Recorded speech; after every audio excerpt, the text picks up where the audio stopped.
Um olá para vocês, amigos do Fute Rede. Hoje estamos estreando um quadro novo, Bate-Papo Fute Rede. E estamos aqui, o primeiro convidado nosso é o Carlos Gustavo Fiorini. Um olá, Carlos Gustavo Fiorini. É um prazer ter você aqui para nosso Bate-Papo Fute Rede hoje. O prazer é meu. Estou à disposição para bater um papo sobre assuntos gerais e tudo que você desejar, nós trocamos algumas ideias que agrade aos ouvintes e espectadores também. Com certeza. E vamos começar aqui o nosso bate-papo. Primeiro, eu quero que o senhor se apresente, você se apresente. Quem é Carlos Gustavo Fiorini, para quem não conhece? Eu sou Carlos Gustavo Fiorini, sou professor.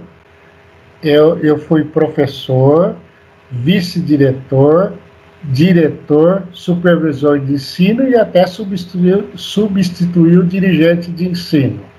Eu gosto muito da educação e eu dei força para muitos alunos estudarem e várias pessoas, vários profissionais que nós temos aqui em Palmeiras foram meus alunos, os médicos, os dentistas, os professores e mesmo os trabalhadores braçais.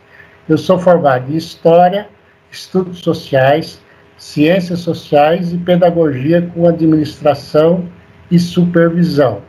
Eu sou também escritor, escrevi 5 livros e tenho alguns livros para ainda ser lançados. Estou escrevendo vários, vou ver quais serão os próximos.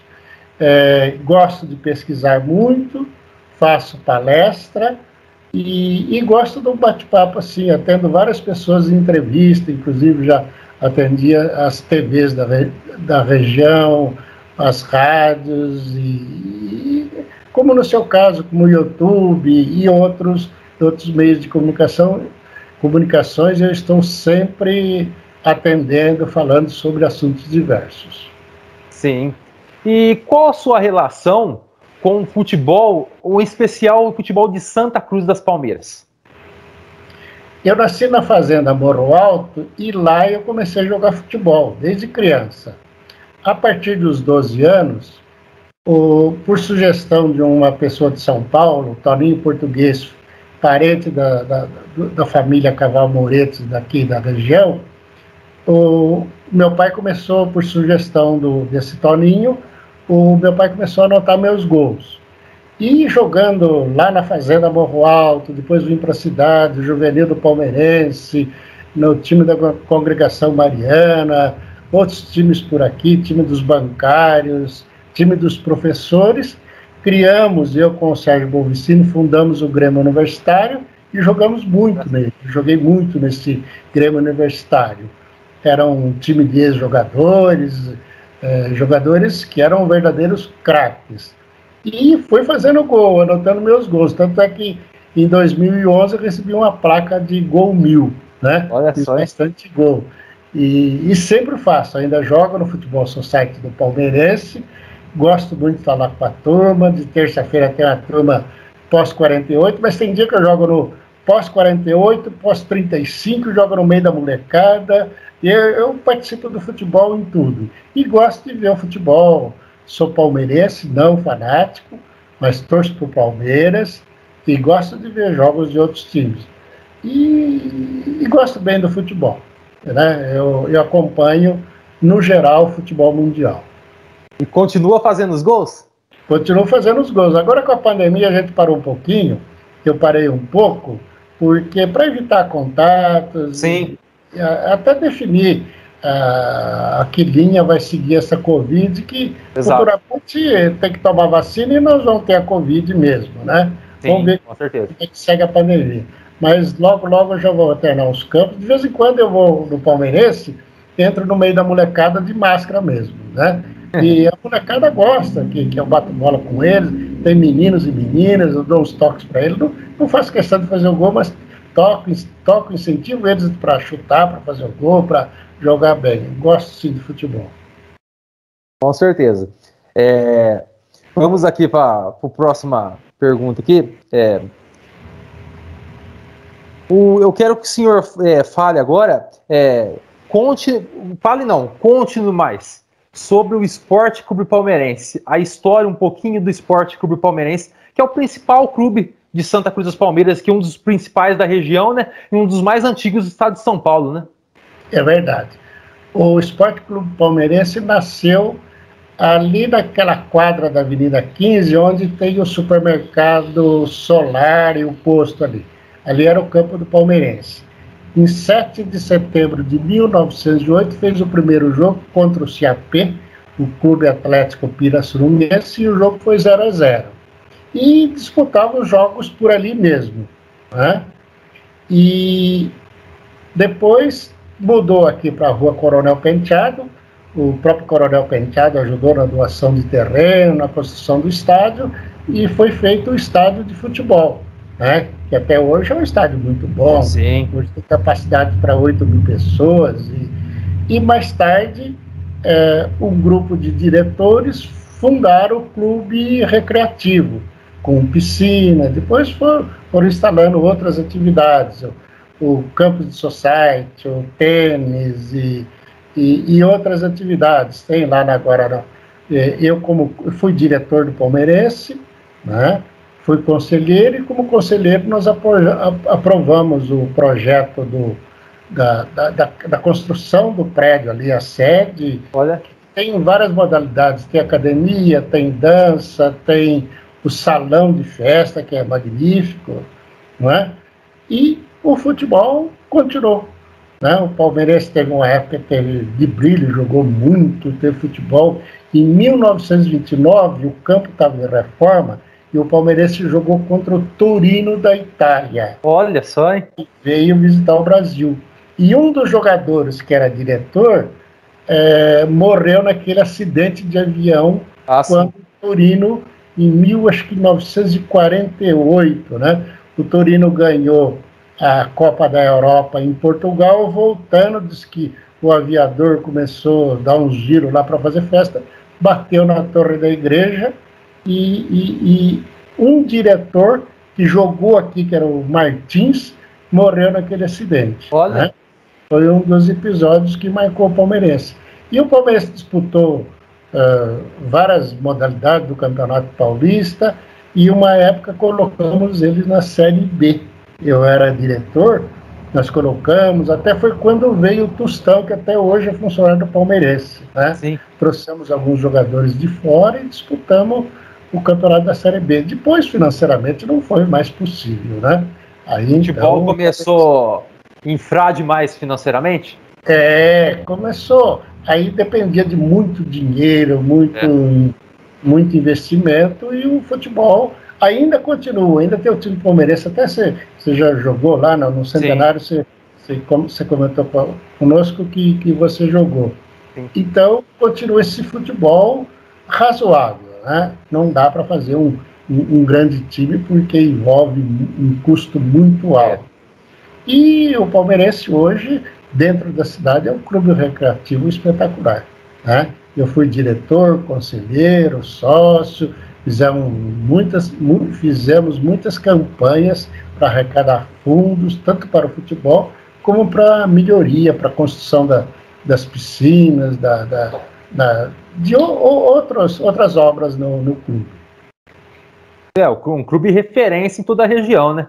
É a referência em toda a região. Teve uma época que, disputando aquele tempo era a segunda divisão, né, que eles falavam. Sim.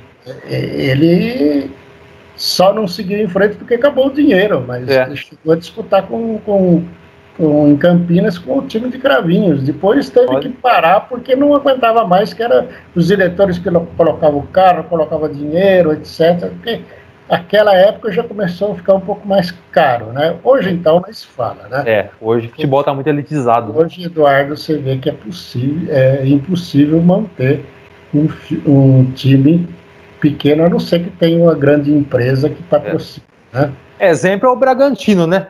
Que tinha muita dívida, a Red Bull assumiu, e já tem outros times em outros países do mundo, tem na Alemanha o Leipzig, em Nova York tem o Red Bull New York também, e tem na Áustria também, o Salzburg. E agora que o Bragantino vem fazendo um bom trabalho, mas é graças a uma empresa que está com aporte financeiro por trás. A empresa tem que investir muito para formar um time bom, né?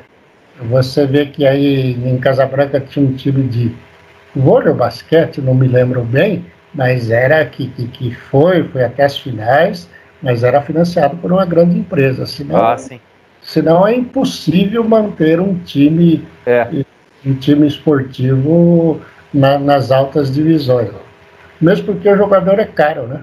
Sim, bastante caro. Todo o funcionamento da equipe é cara, né? Com certeza. E você falou do Torino, inclusive quando caiu o avião da Chapecoense, o Torino lançou uma camisa verde em homenagem também à Chapecoense. Eles se consolidaram, porque eles sofreram com isso, né? O Torino e o Manchester United, também da Inglaterra, caiu o avião também do Manchester United. Dois times aí que aconteceu com a Chapecoense, né? Foram desastres terríveis, né? O do Torino, falam, eu lembro que meu pai falava, até hoje há quem disse que foi imprudência do piloto. Olha só, isso eu não sabia. Chapecoense é muito mais que imprudência. Foi um crime, né, praticamente. Crime. O dono do avião não pôs a gasolina suficiente. Isso. Né? É uma coisa inacreditável. E o do Manchester parece que foi uma pane também no avião, né? Sim. E aconteceu isso. E agora eu quero perguntar uma coisa para você, um assunto muito interessante, sobre Santa Cruz das Palmeiras e a Sociedade Esportiva Palmeiras. O que o nome de Santa Cruz das Palmeiras teve a ver com a Sociedade Esportiva Palmeiras? Explica isso para você, para o torcedor brasileiro e palmeirense. Acontece o seguinte, o Palmeiras nasceu como Palestra Itália. Com a Segunda Guerra Mundial, o governo Getúlio Vargas proibiu qualquer nome aqui no Brasil que estava relacionado aos países do eixo, que eram adversários do Brasil. Seria Alemanha, Itália e Japão. E como o Palmeiras tem origem na Itália, ele é muito ligado à Cruz ou à Casa de Savoia, da bandeira, você até lembrou, de fundo vermelho e branco, que também para o Palmeiras adaptou de azul e branco. Sim, o uniforme deles. E o nome Palestra, o Palmeiras foi obrigado, o Palestra Itália foi obrigado a mudar o nome. O Cruzeiro, que era a Palestra Itália, mudou para Cruzeiro. Também tinha opção como Cruz Azul. E aqui o Palmeiras ficou com várias opções.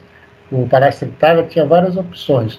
Ou Cruzeiro, ou Cruz Azul, ou Palmeiras, que era um time de italianos de várzea, a Palmeiras Futebol Clube, ou esperando uma resposta do governo que pediu para ser, o Palmeiras pediu para ser Palmeiras do Brasil, Palestra do Brasil ou Palestra de São Paulo. E estava em 1942, vencendo a data que o governo obrigava a mudar o nome e o governo não mandava, o governo brasileiro não mandava respostas, podia ser Palestra de São Paulo ou Palestra do Brasil. E naquela discussão do conselho, tinha um senhor da família Margutti aqui em Palmeiras, a dona Isaura Margutti falava muito, e outras pessoas, outras pesquisas confirmam isso. Em 1935, o Estevão Margutti, que nem é daqui de Palmeiras, nem é palmeirense, ele é nascido em Descalvado, mas veio criança para cá. Ele foi até diretor, um presidente tampão do Palmeiras em 1935, mas ele estava sempre ligado à diretoria do Palmeiras, era sócio, era um conselheiro substituto.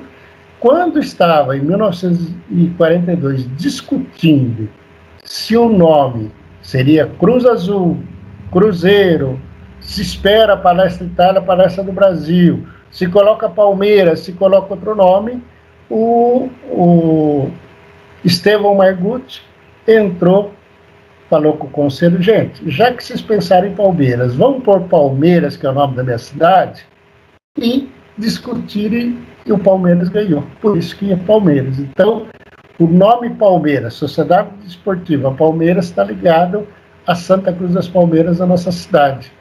E os Marguttes foram palmeirenses, até a dona Isaura contava, e outros contaram, né, que um ano depois de 1943, quando pintaram a igreja, eles representaram o Palmeiras em vários símbolos que representam o símbolo distintivo, a marca do Palmeiras nas paredes da igreja. Você pode dar uma olhada lá, e os ouvintes, os espectadores podem dar uma olhada na igreja matriz aqui de Palmeiras, que as paredes todas representam, não diretamente, mas lembram o símbolo do Palmeiras. Então, o nosso Palmeiras,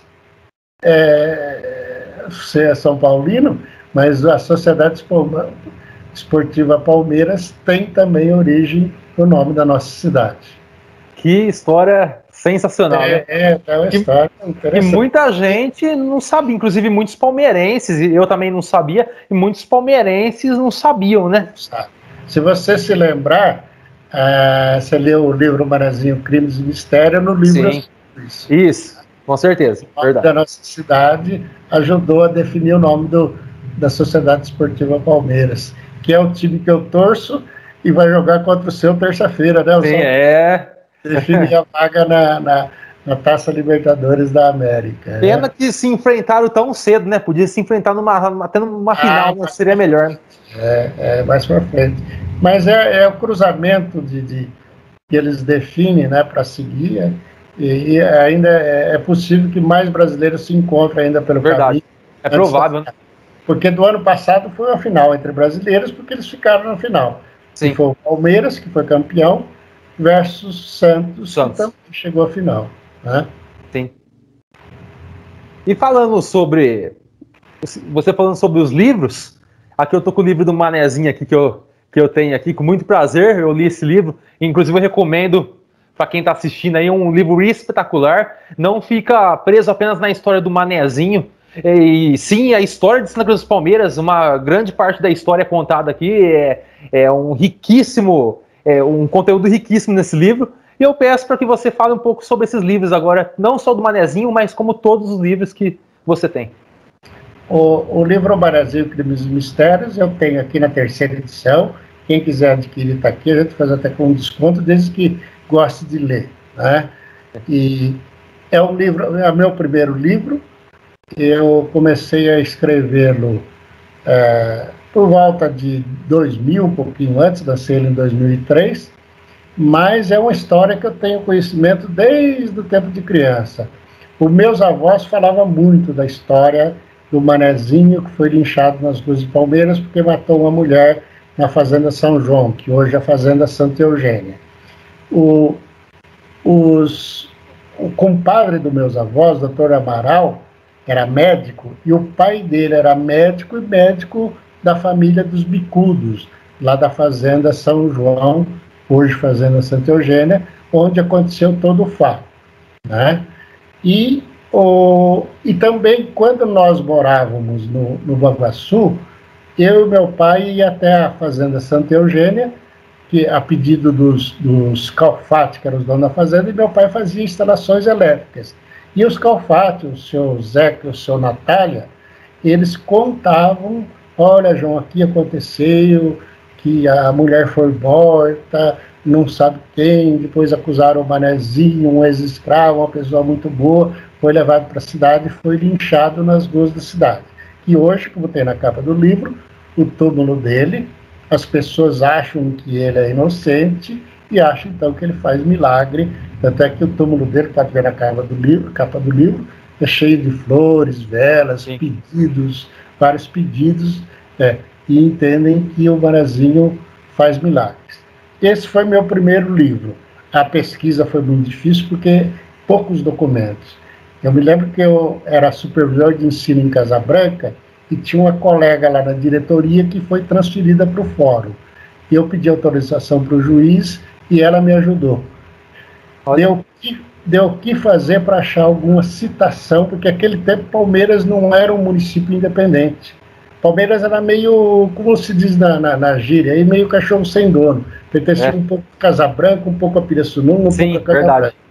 Eu li no livro. E o processo da história do Manezinho foi para Casabranca, e lá eu e essa colega aí, você já viu, né? Quanto ácaro, quanto aquele pozinho de livro antigo, quanto que nós tossimos e usando lenço lá, e achei apenas uma citação de 4 linhas e meia, Olha. e depois mais alguma coisa mais sobre a situação do Manezinho. Tanto é que, através de outras pesquisas, eu montei o processo que eu cito no livro.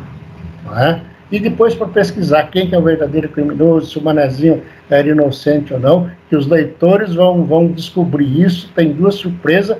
No último capítulo, que eu coloquei até o nome As Surpresas. Exato. Entendeu? Então foi uma pesquisa difícil, mas eu conversei com muita gente, encontrei gente, parentes de pessoas que viveram a situação da época e soube do linchamento de informação. E também, como eu cito da cidade, das ferrovias, você vê, você e os espectadores veem como Palmeiras é importante na produção do café.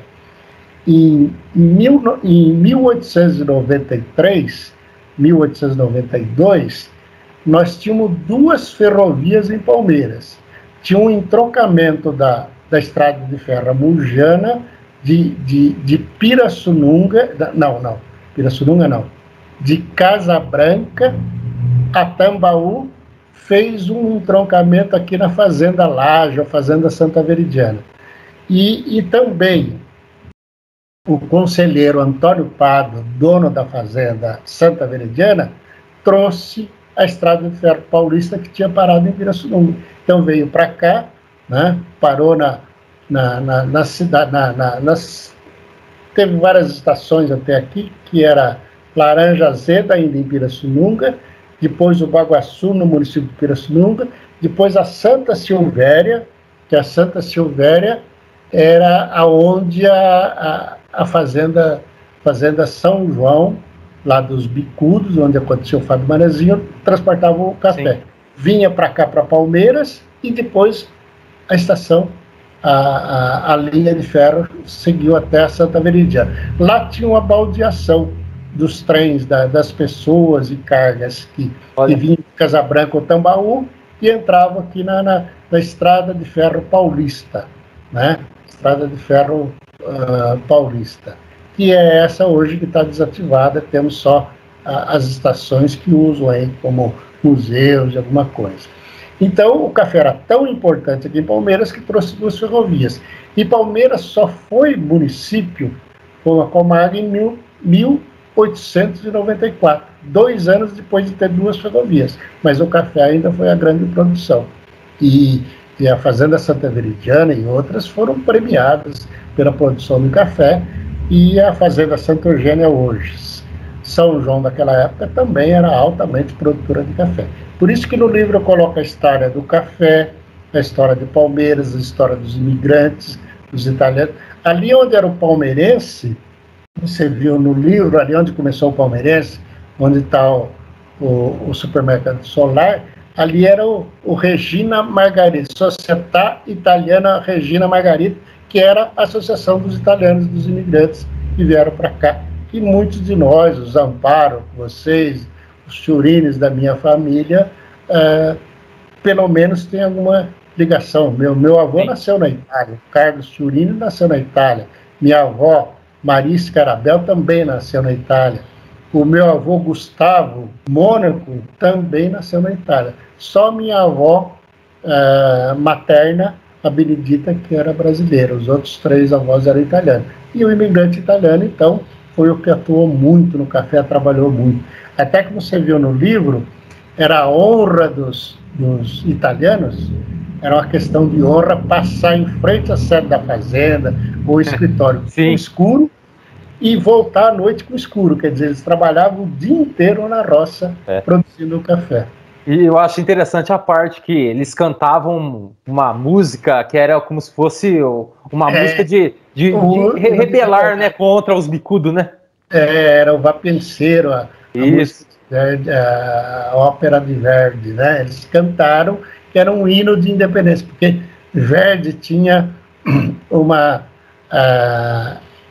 ligação com a independência da Itália, né?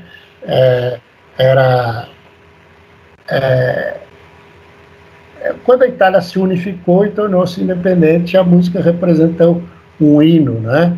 E por isso que está muito ligado ao italiano, à música, aos trabalhadores, aos nossos bisavós, triavós, tataravós italianos, né? Tem até uma história que meu avô vinha vindo no navio, né, de migração, e o navio começou a afundar. Nossa. E aí ele falou, não vou morrer, Santos, que tomou um regador de vinho, aquele tempo o vinho vinha no regador. Salvou o navio, não poder o que fazer para salvar o meu bisavô. Olha, a história dos imigrantes, não só italianos, não tanto. De navio, não era como pega um avião hoje, 12 horas, depois está na Europa. Globalização hoje é tudo muito fácil, mas no passado é complicado, né? É para de 30 a 50 dias e navios em muita gente, condições precárias que eles viajavam, né? E dos outros livros, depois do Manezinho, Crimes e Mistério, que aqui é até um cacofonismo, mas precisa, baseado em fatos verídicos. Sim. Se é fato, já é verídico, né? Mas que os fatos hoje viram muito fake news, né? Tem que especificar, né? No livro tem fatos e verídicos, né? O fato já é verídico, né? Nunca o fato é falso. Mas hoje com a internet tem muito chamado fake news, notícia falsa. Exato. E algumas maldosas, né? Muitas. E depois do Manezinho, eu escrevi A Deusa Nua. Do Manezinho, o Gabriel Chalita, que foi deputado, professor, escritor, pessoa de alta cultura, fez o prefácio no livro também. Já A Deusa Nua, eu encontrei na televisão a Sheila Melli, conversando com ela, uma pessoa muito bacana, tudo, ela doou a capa, porque sabia que eu também doava a parte dos livros, né? Eu fiz uma pesquisa sobre a guerrilha do Araguaia e fiz em forma de romance, como Manezinho, em forma de romance, fiz toda a história dos governos militares, a guerrilha do Araguaia e aqueles governos que foram sucedendo-se à Revolução de 1964 e toda aquela história da guerrilha, dos guerrilheiros. A própria Dilma aparece como a ex-presidente, como guerrilheira aí no livro.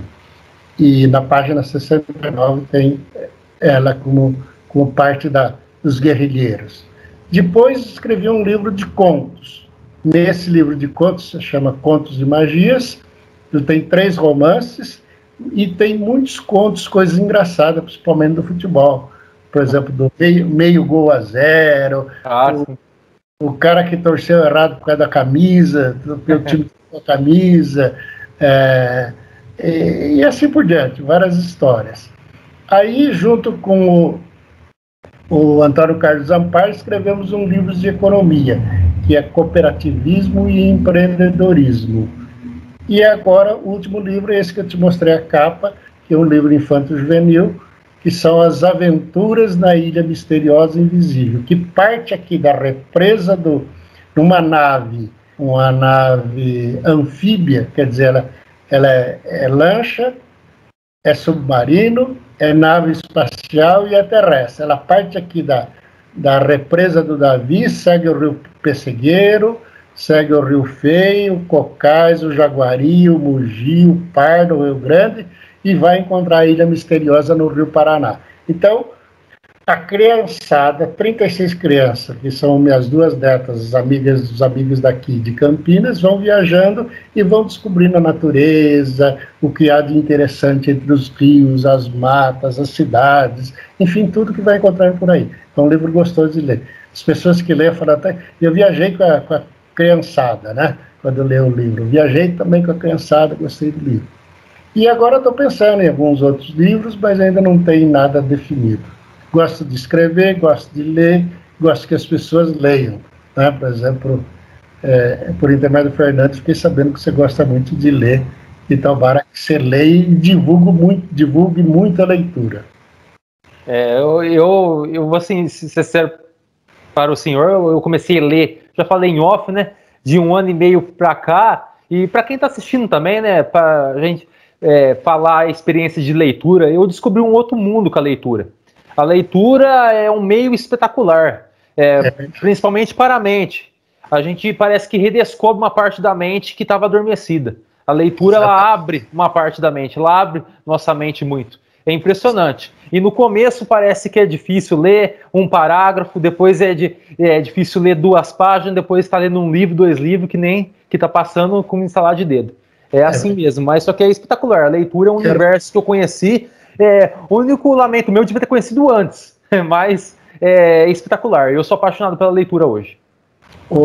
Eu recomendo a leitura, não porque eu sou escritor, mas com a leitura você renova a mente. O cérebro, os neurônios são sempre renovados desde que exercitados, né? Então, fazer palavra cruzada, fazer conta de cabeça. Por exemplo, você vai fazer compra, esquece a calculadora, faz a conta de cabeça, não é verdade? E o exercício da cabeça. E a leitura é o principal exercício mental. As pessoas que leem bastante, ela diminui muito o risco de Alzheimer, de Parkinson, de coreia, de demência, mantém sempre o cérebro novo.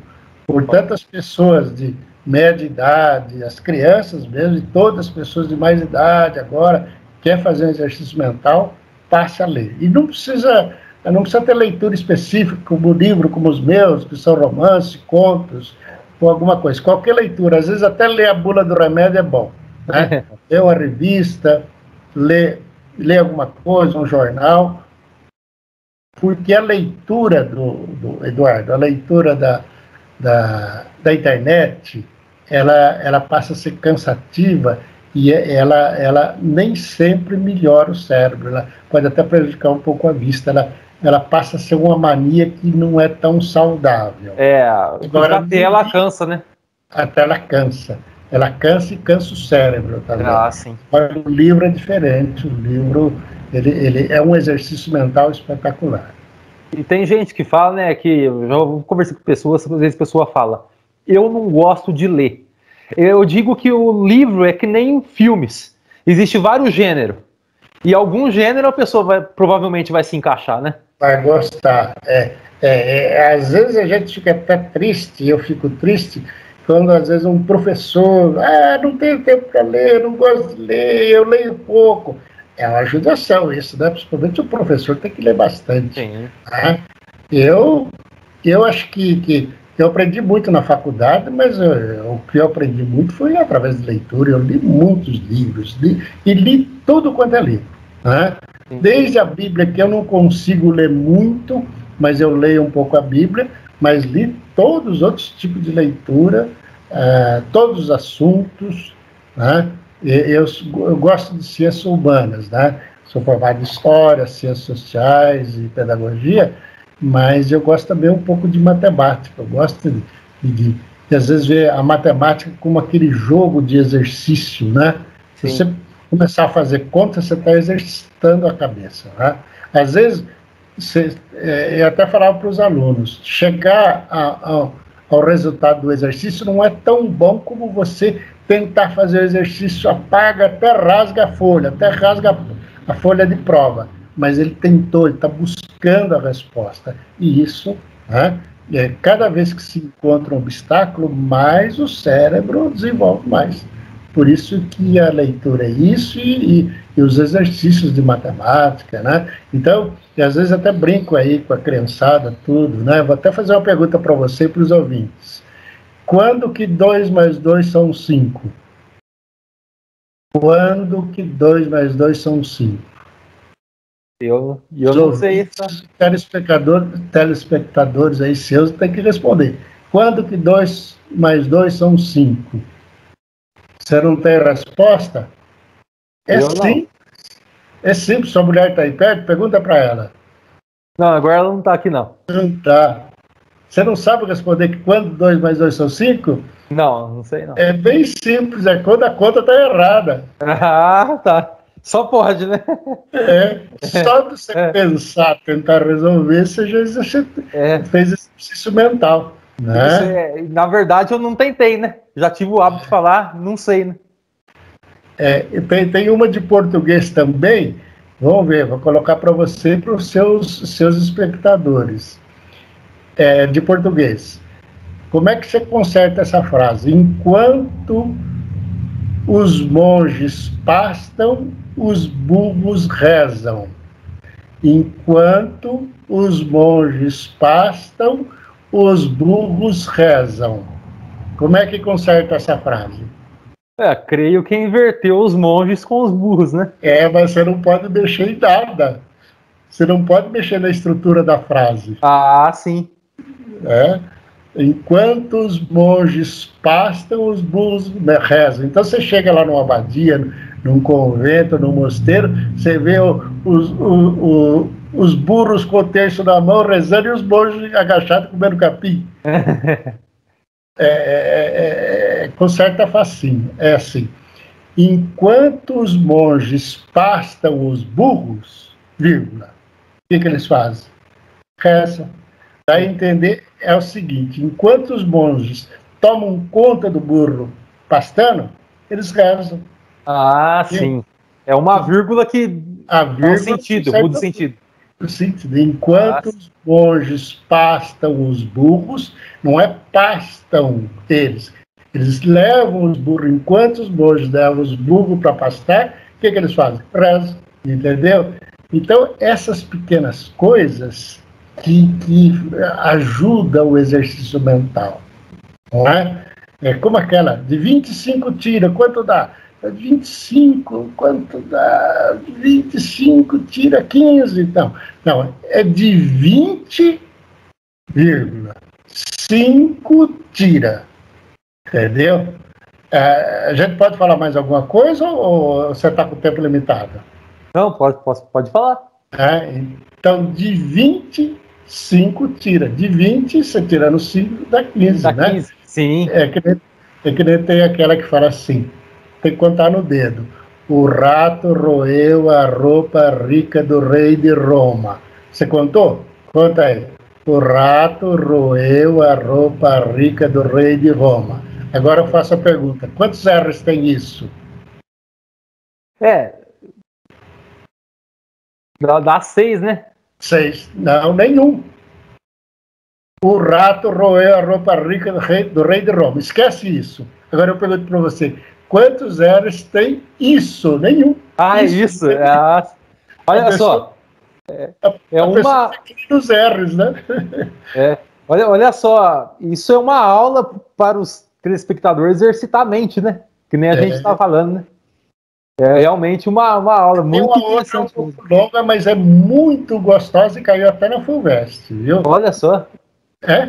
Olha só, até na FUVEST caiu. Caiu na FUVEST. Então, por exemplo, você e sua mulher construíram uma casa. E você me chama, seu Carlos, vem ver minha casa. Você tem 2 filhos homens e 2 filhas mulheres. Olha, lembra bem, você tem 2 filhos homens e 2 filhas mulheres. Aí, você fala assim, seu Carlos, vem ver minha casa que eu construí. Essa é minha casa, é a sala, é meu escritório, é a copa, é a cozinha, o banheiro de dentro, o banheiro do quarto. Esse é o quarto meio da minha mulher, esse é o quarto dos 2 meninos, a cozinha, a churrasqueira, a garagem. Agora a pergunta, que horas são?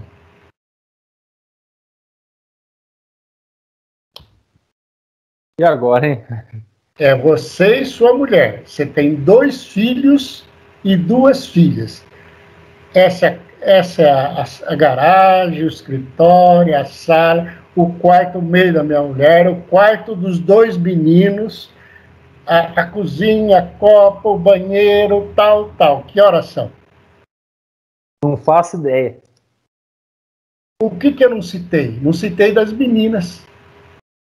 Verdade. Eu falei que tem o quarto seu e da mulher, o quarto dos seus 2 filhos homens. Então, que horas são?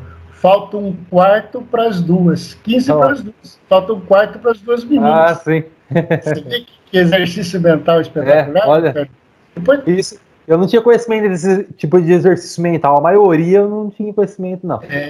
Tem vários exercícios mentais. Né? É como aquela de falar que as pessoas misturam as palavras. Né? Às vezes eles falam que é de uma determinada pessoa que não é muito inteligente. Né? O que é abreviatura? né? Então a pessoa inteligente falou, abrir o carro da polícia, né? E tantas palavras, digamos assim, não é entendeu como abreviar, e sim com abreviatura, abrir a viatura, né? Sim. Entendeu? Então são exercícios que ajudam muito a mente. Sim. Muito interessante. Eu queria perguntar para você agora, qual mensagem você deixa para os telespectadores que estão assistindo? Olha, procuro deixar mensagem positiva, aquilo que eu sempre falei e ainda falo para as pessoas hoje. Geralmente eu encontro a pessoa, conheço, pergunto, estudou? Ela fala, terminei o ensino médio, mas não está. Falei, se quiser estudar uma faculdade, pode estudar, procura uma faculdade, como eu falei para você, um ensino à distância ou outra faculdade. Se você parou há muito tempo, conte comigo que eu ajudo você a começar, ajudo você a dar os primeiros passos e até ajudo num trabalho, numa entrevista, etc. Então a mensagem que eu passo é essa: ler, estudar, buscar o futuro, buscar o seu sonho. Você é o exemplo disso. Você gostaria de ser jornalista. Ainda mais você que é jovem, busque seu sonho. Sim. Faça um sacrifício, você e sua mulher, forme na sua faculdade, vá ser jornalista. E todos, nós temos inteligência para subir na vida, para crescer, mas precisa estudar e saber uma coisa, que quando encontra um obstáculo, uma dificuldade, isso é para fazer a gente crescer, a gente tem que superar o obstáculo. Porque eu até faço isso nas minhas palestras, o Eduardo. Eu chamo 2 alunos e peço para um colocar a mão nos meus ombros e me empurrar. Eu amoleço, ele me empurra até a parede. Aí o outro me empurra, eu resisto. E aí pergunto para eles, qual que eu mais ajudei? Todo mundo fala, foi aquele que você amoleceu e empurrou. Não, foi aquele que eu resisti. Quer dizer, para aquele que tem obstáculo, aquele que tem dificuldade, porque ele superando as dificuldades, sabe que... E a vida é isso. A Sim. vida é altos e baixos, dificuldades, e nós temos que esperar. Então, a mensagem que eu passo, sigam seus sonhos, estudem. Você, sua mulher, seus amigos, todos que estão ouvindo, busque o seu sonho. Não fique aí parado. Como você falou que teve uma época que você ficou meio parado, você se sentiu Sim. meio deslocado. Sim. Não. Tem que buscar, estudar. Vai ter um sacrifício, às vezes vai te faltar o dinheiro, falta a vida social, falta não sei o quê, porque você tem que correr, sair, correr. Eu fiz isso. Eu trabalhava no Unibancos, onde está o Banco Santander hoje. Sim. Eu pegava o ônibus ali na porta. Olha. Minha mulher ia levar um lanche para mim lá, eu comia um lanche e ia embora para a faculdade. Entendeu? Então, todos buscar o sonho, enfrentar obstáculos e se realizar. Isso é muito importante. Sensacional, sensacional esse recado de você para o pessoal aí. E eu fico agradecido que esse recado é para mim também. Entendeu? É só uma motivação a mais para mim e atrás dos meus sonhos também. E pode anunciar, Eduardo, se as pessoas quiserem começar a estudar, começar a buscar um futuro, para dar esses começos como nos estudos, às vezes está meio deslocado, faz tempo que saiu, eu estou sempre à disposição para ajudar. Isso eu coloco nos meus livros Sim. e coloco o recado também, aquelas mensagens que eu coloco nos meus livros. Recuperar a família, lutar pela paz, lutar pela igualdade e agora, principalmente, lutar para recuperar a natureza. Porque Exato. A nossa natureza, Eduardo, está muito mexida, por isso que nós estamos numa seca danada. Sim. Do outro lado, tempestade que está arrasando vidas, cidades. Eu venho acompanhando isso. Calor extremo na Itália, no Canadá, aqui no Brasil, seca, um frio fora do normal, né, há pouco tempo atrás. Realmente, o mundo está desregulado, né, e parte disso é o próprio homem, né, que é culpado pelo que está acontecendo, infelizmente. Né? E um outro recado, as pessoas precisam aprender a ser cidadão, ter respeito às leis, saber viver em sociedade. Sim. E para viver em sociedade, precisa ajudar a recuperar a família, a igualdade entre as pessoas, a recuperação da natureza e trabalhar pela paz mundial. Isso Exato. É muito importante, viu, Eduardo? Exato. Belas palavras, viu? Belas palavras. Muitos. E para encerrar... No Manezinho, você via essas mensagens, né? Sim, com certeza. Inclusive, no começo, antes de começar o livro, tem várias frases de vários pensadores, filósofos. Exatamente. Frases que inspiram realmente, frases sensacionais, né? Por exemplo, vamos ler uma aqui. Isso, opa. Que você falou.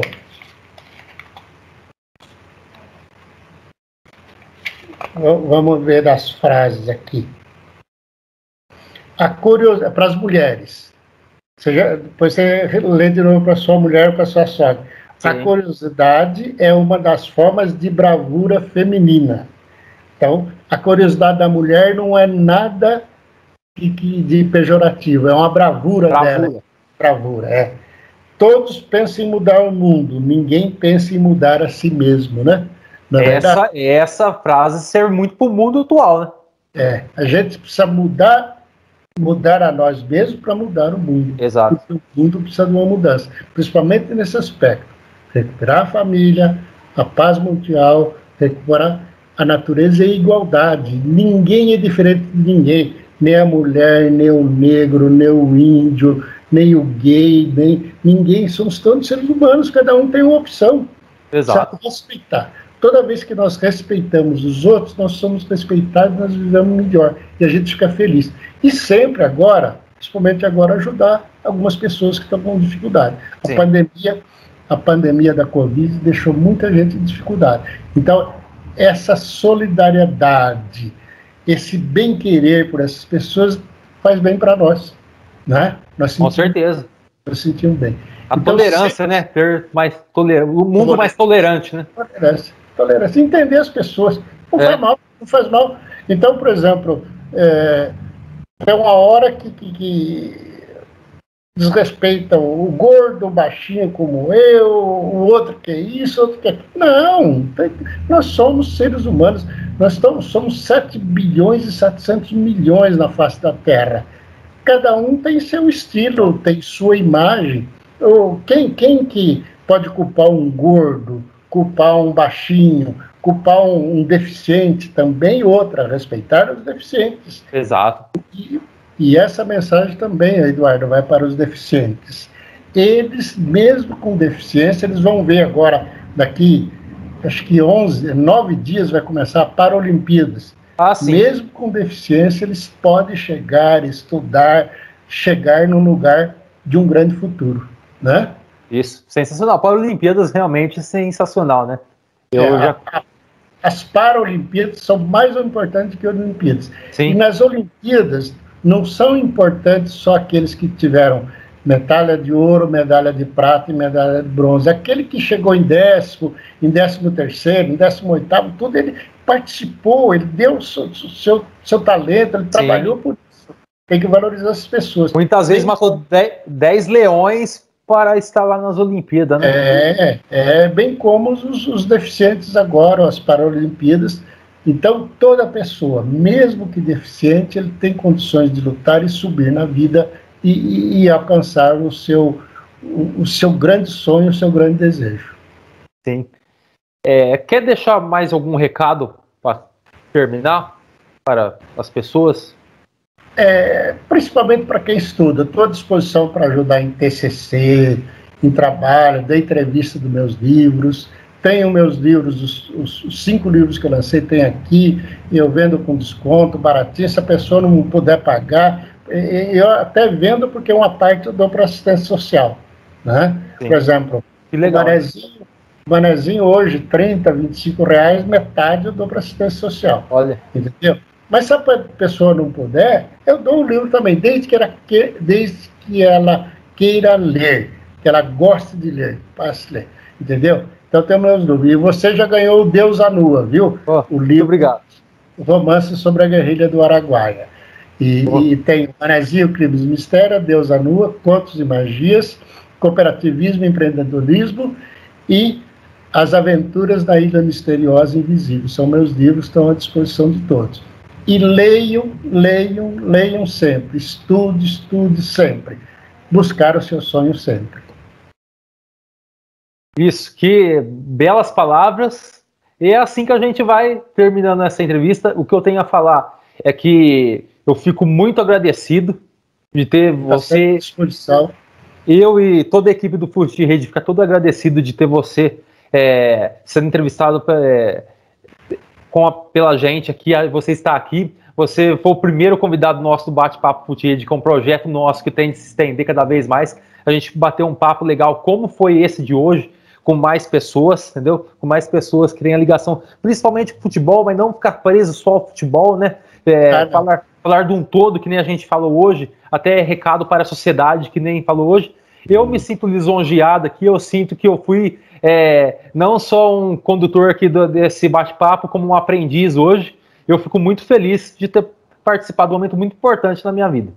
E eu me coloco à disposição, se futuramente, agora não já, para não me repetir aí no seu blog, blog, né? No YouTube. YouTube. Isso. Como é que chama o programa? Fute Rede. Fute Rede. Isso. Estou à disposição, às vezes falar de um tema de história, por exemplo, Segunda Guerra Mundial, a economia do Brasil colônia, ou até atual, economia, sim, política atual, ou um tema de geografia, um tema de sociologia, estou à disposição.